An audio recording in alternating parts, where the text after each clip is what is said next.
बिस्मिल्लाहिर्रहमानिर्रहीम। अस्सलाम वालेकुम। इस दुआ के साथ कि अल्लाह ताला हमें हमेशा फ़ायदे वाला इल्म नसीब करे और उसको दूसरों तक पहुंचाने की तौफ़ीक अता फ़रमाए, और हमारे जो स्पेशल बच्चे हैं, ख़ुसूसी बच्चे, उनके लिए हमारा हर कदम, हर अमल और हमारा हर लफ्ज़ उनकी फ़लाह का बाइस बने, और अल्लाह ताला हमें उनके लिए बेहतरीन से बेहतरीन करने की तौफ़ीक अता फ़रमाए। आज का हमारा टॉपिक है communication skills, a journey from non verbal to verbal behaviour. सबसे पहले ये जानना ज़रूरी है कि कम्युनिकेशन क्या है। हम जब भी कोई इन्फॉर्मेशन या मैसेज किसी से शेयर करते हैं या ट्रांसफ़र करते हैं, अब उसका मोड कोई भी हो, एक इंसान इंसान से करे, एक डिवाइस से डिवाइस तक की कम्युनिकेशन, एक डिवाइस से इंसान की या इंसान से डिवाइस की, या एक प्लेस से दूसरी प्लेस तक हम जब अपनी इन्फॉर्मेशन या मैसेज या ग्रुप तक अपना मैसेज पहुंचाते हैं, तो ये कम्युनिकेशन है। हम मस्जिद में ऐलान सुनते हैं तो वो एक कम्युनिकेशन का वे है। हम न्यूज़पेपर पढ़ते हैं और हम जान लेते हैं तमाम करंट और दूसरी जो न्यूज़ होती हैं हर कैटेगरी की, तो ये कम्युनिकेशन है। हम किसी को ईमेल, चैट, मैसेज करते हैं तो ये कम्युनिकेशन है। हम टेलीफोनिक टॉक करते हैं, वो कम्युनिकेशन है।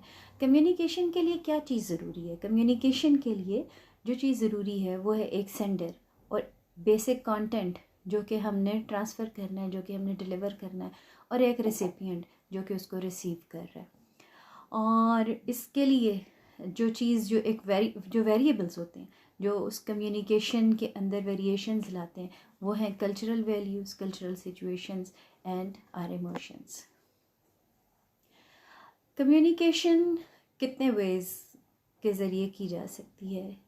कम्युनिकेशन जो है वो हम जब दो कैटेगरीज़ में अगर इसको डिवाइड करें, तो बेसिक कैटेगरी एक्सप्रेशन के थ्रू और दूसरी स्टाइल एंड रिलेशनशिप के थ्रू।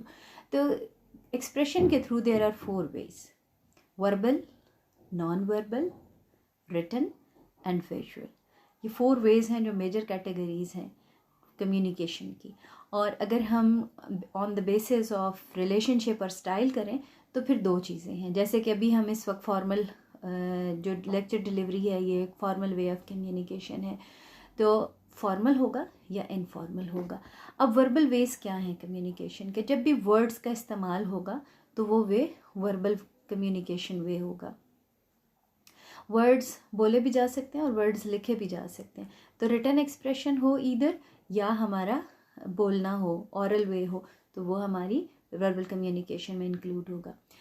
मोस्ट जो नेचुरल वे है कम्युनिकेशन का वो वर्बल वे है। अब वर्बल वे जो है वो फेस टू फेस भी हो सकता है, हमारी कम्युनिकेशन डिस्टेंट भी हो सकती है, जैसे हम टेलीफोनिक टॉक कर रहे हैं, जैसे अभी आप लेक्चर सुन रहे हैं, ये डिस्टेंट कम्युनिकेशन है। और जब दो लोग आपस में आमने सामने खड़े होकर बात करते हैं तो वो फेस टू फेस कम्युनिकेशन है। फिर there are non verbal ways of communication. Non verbal में वो सारी चीज़ें आ जाएंगी जिनमें अल्फाज का इस्तेमाल नहीं है। हम घड़ी से वक्त देखते हैं, हम स्मेल के ज़रिए चीज़ों को जज करते हैं, जैसे रॉटन है कोई चीज़ और हम स्मेल करते हैं, जज कर लेते हैं कि ये चीज़ ख़राब है, तो ये कम्युनिकेशन का एक वे। फिर अपने बॉडी जेस्चर्स के साथ, अपने फेशियल ग्रेमेसेस के साथ, आप अपने आई मूवमेंट के साथ, हैंड मूवमेंट्स के साथ जब कोई बात अपनी कन्वे करते हैं, और अपने एक्सप्रेशंस को चेंज करते हुए जो आपकी फेशियल ग्रेमेसेस हैं उनके ज़रिए जब बात करते हैं, या टोन ऑफ जो आपकी वॉइस है, आप टोन चेंज करते हैं, पोलाइट टोन करते हैं या एक्सप्रेसिव टोन करते हैं, एक्साइटेड टोन है, एंगर उसमें शो हो रहा है, तो वो डिफरेंट वेज हैं जिसके थ्रू आप अपना मैसेज कन्वे करते हैं। Okay, then is written communication way. Written way जो होता है वो कम्युनिकेशन का वो वे है जो कि रिकॉर्डेड, जिसका प्रूफ आपके पास होता है, वो प्रोवाइड करता है आपका रिकॉर्ड। चाहे हम ईमेल करें, चाहे हम चैट करें, चाहे हम मैसेज करें। आप अपने इंस्टीट्यूशंस को देखें, वर्ल्ड वाइड जितने भी इंस्टीट्यूशंस हैं वो बगैर रिटन कम्युनिकेशन के नहीं चल सकते। Files maintenance, register maintenance, clients का रिकॉर्ड रखना है, बच्चों के एडमिशन का रिकॉर्ड है, बैंक वालों ने बैंक स्टेटमेंट्स, कितनी विड्रॉल हुई है, कितनी ट्रांजैक्शंस हुई हैं, कितनी मनी डिपॉजिट हुई है, और हर बंदे का उसके एड्रेस, उसकी किनशिप के साथ रिकॉर्ड। ये सब चीज़ें जो हैं ये आपकी रिटन वे ऑफ कम्युनिकेशन है। जब एक बंदा एग्जेक्टिव पोस्ट से हटता है और उसकी जगह कोई और आता है, तो वो उस फाइल्स और उन चीज़ों के ज़रिए एनालाइज करता है और ये जान लेता है कि किस किस टाइम पे इदारे पे कैसा वक्त रहा, उसमें कौन सा टाइम था जो रेस का था, कौन सा टाइम था जो फॉल का है, या कौन सा टाइम इदारे पे बहुत अच्छा गुजरा और कौन सा टाइम बुरा गुजरा, या एक स्कूल में कितने एडमिशन्स अब तक, अगर वो 20 साल से स्कूल खुला हुआ है तो उन 20 सालों में कितने बच्चे आए और कितने बच्चे क्वालिफाई करके गए। तो ये सारी चीज़ें जो हैं ये हमें रिटन कम्युनिकेशन और रिटन रिकॉर्ड के ज़रिए पता चलती हैं। फिर हमारा 4 मेजर जो वे है जो हमने डिस्कस किया वो है विजुअल कम्युनिकेशन। विजुअल कम्युनिकेशन भी एक बहुत स्ट्रॉन्ग एंड सॉलिड मॉड है जिसके ज़रिए हम बच्चों को भी सिखाते हैं, ऐसे बच्चे जो कि चीज़ों को जिनके लिए अंडरस्टैंड करना, रिटन एक्सप्रेशन को अंडरस्टैंड करना मुश्किल हो जाता है, जिनके लिए कही हुई बात समझना मुश्किल हो जाता है, तो वहाँ पे हम विजुअल कम्युनिकेशन का मॉड यूज़ करते हैं जिसमें कोई ना कोई मैसेज है। लाइक अगर मैं एक पिक्चर देखती हूँ कि जिसमें बच्चा हाथ धो रहा है तो मुझे वो पिक्चर देखने से ही पता चल जाएगा, दैट पिक्चर विल कम्युनिकेट मी कि वो बच्चा उस पिक्चर में हाथ धो रहा है, भाग रहा है, खेल रहा है, एक्शन कार्ड्स हो गए, या हम पिक्टोरियल स्टोरीज़ करते हैं जहाँ पे सीक्वेंस ऑफ कार्ड्स होते हैं और हमें पूरी स्टोरी समझ आ जाती है, या कार्टूनिस्ट हैं जो कि अपना एक बहुत बड़ा मैसेज शॉर्ट कार्टून्स के ज़रिए बता देते हैं। तो आपकी फ़ोटोग्राफी है, ड्राइंग है, स्केचिंग है, आपकी इमेजेस हैं, ये सारे आपके विजुअल वेज ऑफ कम्युनिकेशन हैं। एंथ्रोपोलॉजिस्ट जो सोशल एंथ्रोपोलॉजिस्ट हैं एडवर्ड टी हॉल, उनके मुताबिक 35% जो हम अपने मैसेजेस कन्वे करते हैं वो वर्बल वेज के थ्रू करते हैं और 65% हमारे जो मैसेजेस हैं वो हमारे body gestures through our body हम कन्वे करते हैं। और इन चीज़ों से पता चलता है कि नॉन वर्बल कम्युनिकेशन का कितना बड़ा रोल है हमारी बात और इन्फॉर्मेशन को दूसरों तक पहुंचाने का या अपना मैसेज दूसरों तक कन्वे करने का। इसी तरह एक और स्टडी है जिसमें एलिमेंट्स ऑफ पर्सनल कम्युनिकेशन के अकॉर्डिंगली जो कैटेगराइज किया गया है उसमें 7% ये है कि हम अपने स्पोकन वर्ड्स यूज़ करते हैं, 38% हमारी वॉइस, हमारी टोन, और 55% बॉडी लैंग्वेज। अगेन जो नॉन वर्बल वे है वो ज़्यादा स्ट्रांगली हमारी कम्युनिकेशन में इन्वॉल्व होता है। फिर वर्बल और नॉन वर्बल कम्युनिकेशन को जब हम कंपेयर करें आपस में तो वर्बल में आपको वर्ड्स की ज़रूरत होती है जबकि आपके नॉन वर्बल में आपको किसी तरह के वर्ड्स की ज़रूरत नहीं होती। वर्बल बिगिन भी वर्ड से होती है और एंड भी वर्ड से होती है, जबकि नॉन वर्बल जो है वो डिफरेंट साइंस एंड क्लूज और जेस्चर्स के थ्रू होती है। फिर जो फीडबैक है वो आपको इमीडिएटली मिल रहा होता है दोनों में, लेकिन ये है कि जो आपकी वर्बल कम्युनिकेशन है उसका फीडबैक आपको इमीडिएट और स्ट्रांग मिल रहा होता है। और जो नॉन वर्बल वेज हैं उसमें आपकी बात जब तक आप अपना मैसेज नहीं कन्वे कर देते तब तक आपके साइंस और जेस्चर जो हैं वो कंटिन्यू रहते हैं। और थोड़ा सा नॉन वर्बल को अंडरस्टैंड करना थोड़ा सा मुश्किल है क्योंकि नॉन वर्बल जेस्चर्स जो हैं वो पर्सन टू पर्सन वेरी करते हैं। इसीलिए मैकेटन साइन लैंग्वेज अगर आप देखें या पाकिस्तान साइन लैंग्वेज देखें तो स्टैंडर्डाइज किया गया साइंस को ताकि हर बंदा उन साइंस को एज इट इज़ समझ सके। जिस तरह से हम उर्दू को समझते हैं और उर्दू के जो अल्फाज हैं वो मुस्तनद करार दिए गए और फिर हम उनको उसी तरह से यूज़ करते हैं। ऐसा नहीं है कि उर्दू में अगर एक फैमिली मेज़ को कुर्सी की जगह इस्तेमाल कर रही है तो दूसरी फैमिली जो है वो मेज़ का मतलब बेड ले रही है। नहीं, मेज़ का मतलब उर्दू लैंग्वेज में कहीं भी इस्तेमाल होगा तो उसका मतलब टेबल ही है। तो इस तरह से सेट पैटर्न्स और फिक्सेशन होना ज़रूरी है जो कि नॉन वर्बल जेस्चर्स में जब तक हम उनको स्टैंडर्डाइज नहीं करते तो पर्सन टू पर्सन वेरी करते हैं और फिर डिफ़िकल्टी होती है उसको अंडरस्टैंड करने में। फिर जो आपके नॉन वर्बल क्यूज़ हैं उसमें आपके एक्सप्रेशंस और इमोशंस जो हैं वो बहुत स्ट्रेंथफुली प्रेजेंट होते हैं, जबकि आपके वर्बल मोड में उतना ज़्यादा स्ट्रेंथफुली प्रेजेंट नहीं होते। और कन्फ्यूजन हो सकती है नॉन वर्बल को अंडरस्टैंड करने में और वर्बल को अंडरस्टैंड करने में इतनी ज़्यादा कन्फ्यूजन्स नहीं होती हैं। अब इम्पॉर्टेंट ये है कि आप जब भी कम्युनिकेशन स्किल सिखाएं तो कुछ चीज़ें आपके जहन में होनी चाहिए, वो स्टेप्स के जिनके थ्रू आप कम्युनिकेशन को बेहतर सिखा सकते हैं। और इन लेवल्स में से कोई भी लेवल अगर मिस होता है तो फिर आपका बच्चा कम्युनिकेशन को बेहतर नहीं समझ सकता, उसको बेहतर गेन उसकी नहीं हो सकती। तो उस गेन के लिए आपको सारे स्टेप्स को अंडरस्टैंड भी करना है और उन्हीं स्टेप्स पे आपने काम करना है। आपने अपने बच्चे को देखना है कि कहाँ पे प्रॉब्लम आ रही है और कहाँ वो मुश्किल महसूस करता है या वो कौन सी जगह है जिस पे काम होना ज़्यादा ज़रूरी है, कौन सी ऐसी स्टेज है। फिर आप उसके अकॉर्डिंगली बच्चे को एवेल्यूएट करते हुए ट्रेन कर सकते हैं। तो जो कम्युनिकेशन के लिए इम्पॉर्टेंट वेज हैं जो आपने टीच करने हैं, सॉरी स्टेप्स जो आपने टीच करने हैं, वो हैं रिसीविंग। यानी सबसे पहले आप ये तो देखें कि आपका बच्चा आपका मैसेज रिसीव भी कर रहा है कि नहीं कर रहा है। लाइक जैसे हम ऑटिस्टिक बच्चों की बात करते हैं, हम उनको बुलाते हैं, वो अपने नाम की तरफ रिस्पॉन्ड नहीं करते, और हम उन्हें कोई काम कहते हैं तो वो उस काम को उस तरह से अंडरस्टैंड करके फॉलो नहीं करते। तो पहले ये तो देखें कि आपका बच्चा रिसीव कर रहा है या नहीं कर रहा है। अब रिसेप्शन की जो स्टेज है वो ये है कि वो बच्चा उस चीज़ को अंडरस्टैंड कर रहा है। हमारे पास खड़ा एक चाइनीज़ हमें चाहे पूरी स्टोरी सुना जाए, हम अगर चाइनीज़ नहीं जानते तो हम उसकी स्टोरी को नहीं समझ सकते। इसी तरह कोई और लैंग्वेज वाला हाँ हमारे सामने कुछ भी कह जाए, हम उसको अंडरस्टैंड नहीं कर सकते। हाँ, हम उसके नॉन वर्बल जेस्चर्स को अंडरस्टैंड करेंगे, लेकिन हमारी रिसेप्शन जो है वो प्रॉब्लम में होगी। तो रिसेप्शन होना बहुत ज़रूरी है। आप रिसीव करें, फिर आप उसको अंडरस्टैंड करें। इंटरप्रिटेशन है, आपका ब्रेन फिर उस जो मैसेज आप रिसीव करते हैं उसको आपका ब्रेन इंटरप्रेट करता है, उसको प्रोसेस करता है, उसको सेंस करता है, उसको अंडरस्टैंड करता है। वहाँ पे कॉन्सेप्ट फॉर्मेशन होती है। फिर रिमेंबरिंग की स्टेज आती है। ब्रेन जो मैसेज आया उसको उसने समझा, एनालिसिस किया और फिर उसको स्टोर किया।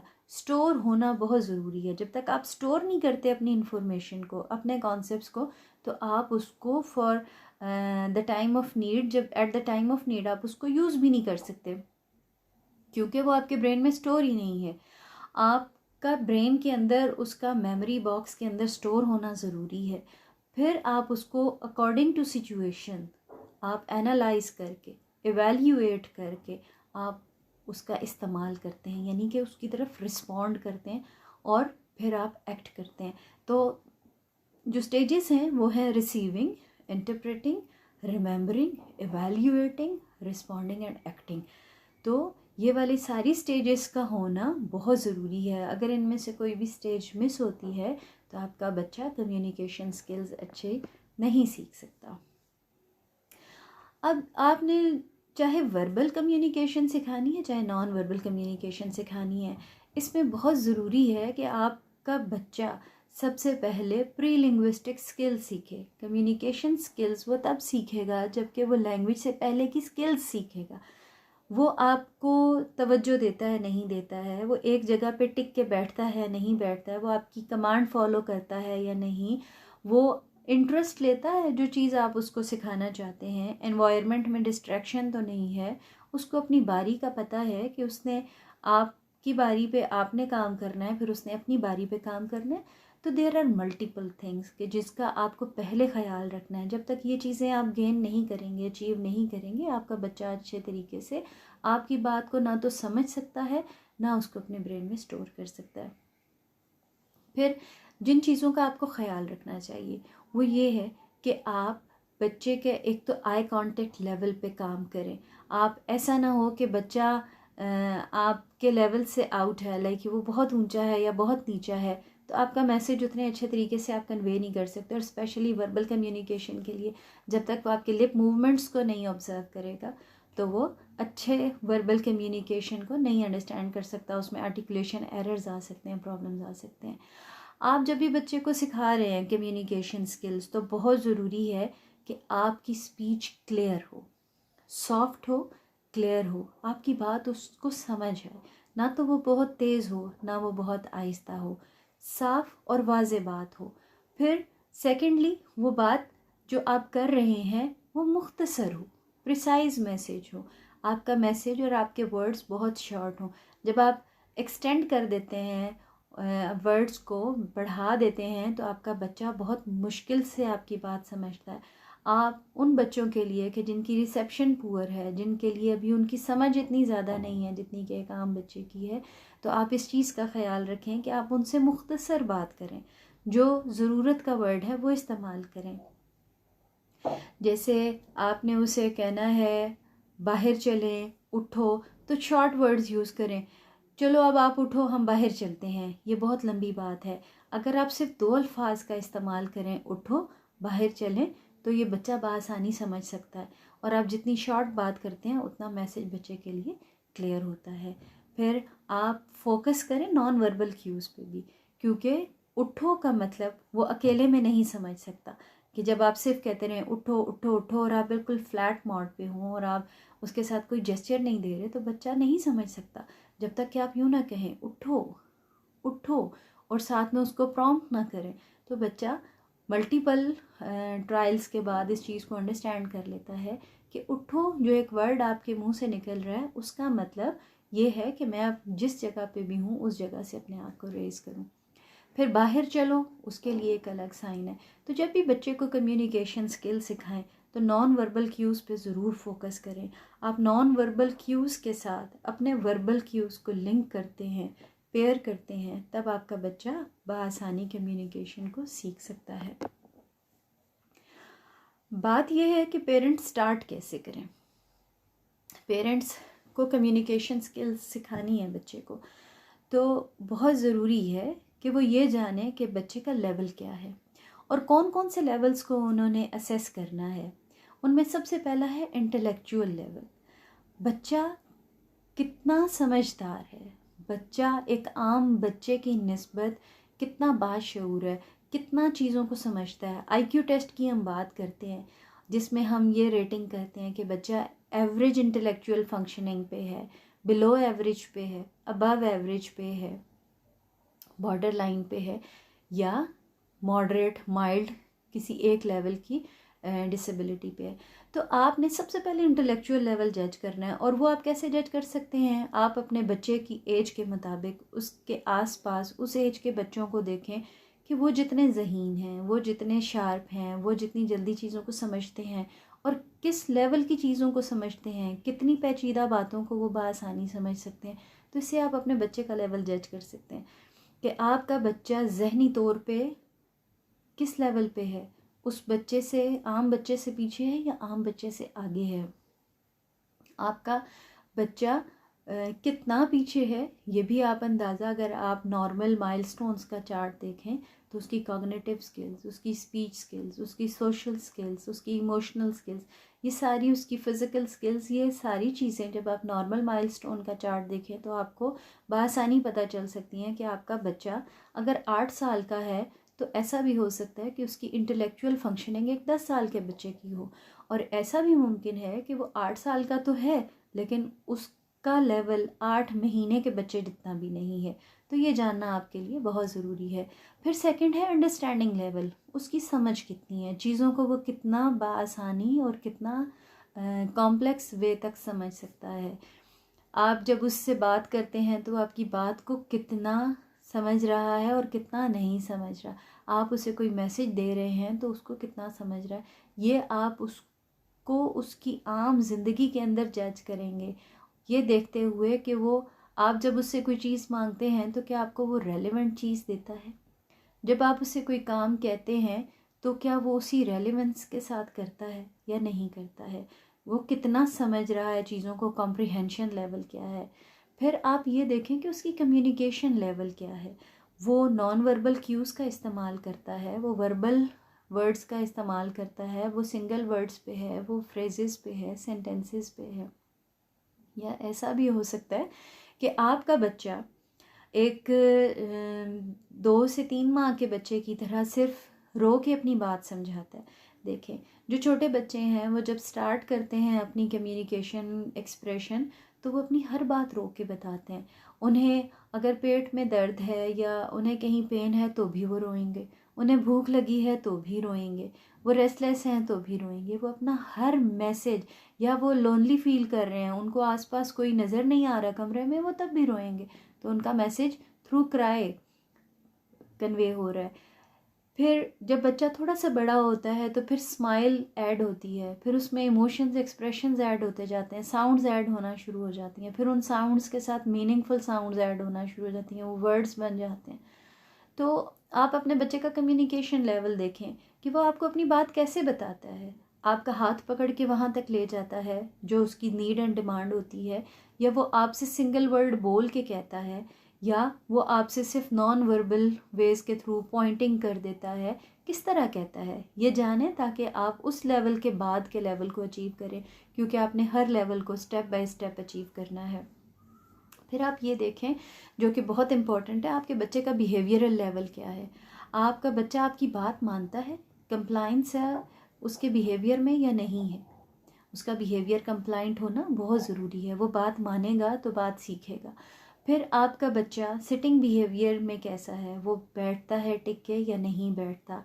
आपके बच्चे का सोशल बिहेवियर क्या है, आपके बच्चे के अंदर रेस्टलेसनेस है या नहीं है, आपका बच्चा स्टबन तो नहीं है, आपका बच्चा एग्रेसिव तो नहीं है। तो आप ये सारे लेवल्स चेक करेंगे। सोशल लेवल को चेक करने के लिए आप देखें वो लोगों के साथ जब बैठता है तो खुशी महसूस करता है या बेचैन हो जाता है। आपका बच्चा लोगों से बात करता है या नहीं करता, खामोश रहता है। आपका बच्चा कहीं अपनी ही दुनिया में तो नहीं रहता, क्या वो लोगों के साथ उनकी एक्टिविटीज़ में इन्वॉल्व होता है या नहीं होता, या वो सिर्फ अपनी इंटरेस्ट की चीज़ के लिए आपको अप्रोच करता है। तो ये सारे लेवल्स जब आप जज करेंगे तो आप ये जान लेंगे कि आपके बच्चे का बेसिक लेवल क्या है, जहाँ से आपने फ्रॉम वेयर टू स्टार्ट, कि आपने कहाँ से स्टार्ट करना है और आपने अपने बच्चे को क्या सिखाना है। सबसे इम्पॉर्टेंट चीज़ जो पेरेंट्स को समझाना बहुत ज़रूरी है, हमारे पेरेंट्स अनफॉर्चुनेटली जिस चीज़ को वेटेज कर रहे होते हैं वो वर्बल कम्युनिकेशन है। हालांकि हमारी लाइफ में नॉन वर्बल कम्युनिकेशन एक बहुत बड़ा रोल रखती है, बहुत बड़ी अहमियत की आमिल है। आप बच्चे से बिल्कुल ये एक्सपेक्ट ना करें, ना आप उसको उस तरफ पुश करें कि वो verbal ways of communication he adopt करे। आपका बच्चा आपके पास अगर कार्ड्स पड़े हुए हैं, उन कार्ड्स के थ्रू अपना प्रॉब्लम एक्सप्रेस कर देता है। लाइक उसे भूख लगी है तो वो कार्ड उठा लेता है जिसमें ये शो हो रहा है कि उसे भूख लगी है, या उसे वॉशरूम जाना है तो वो अपना कार्ड उठा के ये बता देता है कि मुझे वॉशरूम जाना है। तो ये ठीक है, इट्स ओके। आप उसे क्यों पुश करते हैं कि वो कहे मुझे पिशी आई है, या वो कहे कि मुझे भूख लगी है, या भूख कहे, या कोई वर्ड का इस्तेमाल करे। आप अपने बच्चे को, most important is this, to let him communicate either way, किसी भी तरह अपनी बात आप तक पहुंचाए ताकि वो इरिटेबिलिटी ना रहे, साइकोलॉजिकली वो सप्रेस ना फील करे, वो फ्रस्ट्रेटेड ना हो, वो एग्रेसिव ना हो। इजहार बहुत ज़रूरी है। एक लिविंग ऑब्जेक्ट है, उसके लिए इजहार की बहुत अहमियत है, और इंसान में उसकी अहमियत बहुत ज़्यादा बढ़ जाती है। आप अपने बच्चे को इजहार का रास्ता दें। वो चाहे आपको पॉइंटिंग करके बताए, चाहे वो आपको अपनी बॉडी लैंग्वेज से, अपने जेस्चर से बताए, इशारा करके बताए, आप उसे स्टार्ट करने दें कि वो एक्सप्रेस करना शुरू हो जाए। जब वो नॉन वर्बल वेज को स्टार्ट कर दे एक्सप्रेशन के तौर पे, तो फिर आप उन्हीं एक्सप्रेशंस के साथ वर्ड्स ऐड करना शुरू कर दें और उसकी वर्बल कम्युनिकेशन को इन्हांस कर दें। लेकिन प्लीज़ आप अपने आप को फिक्स मत करें कि बच्चे आपके वर्बल कम्युनिकेशन पे ही रहें। आप अपने बच्चे को फिक्स करें कि वो बोले, वो किसी भी तरह एक्सप्रेस करे, वो किसी भी तरह अपनी बात, अपना मसला, अपनी परेशानी आप तक पहुंचाए। तो उम्मीद है आप इन चीज़ों को समझ गए होंगे। अगर फिर भी कोई आपको कन्फ्यूजन है, ये कोई भी क्वेश्चन है, तो you are most welcome to ask. Thank you so much. अल्लाह हाफिज़।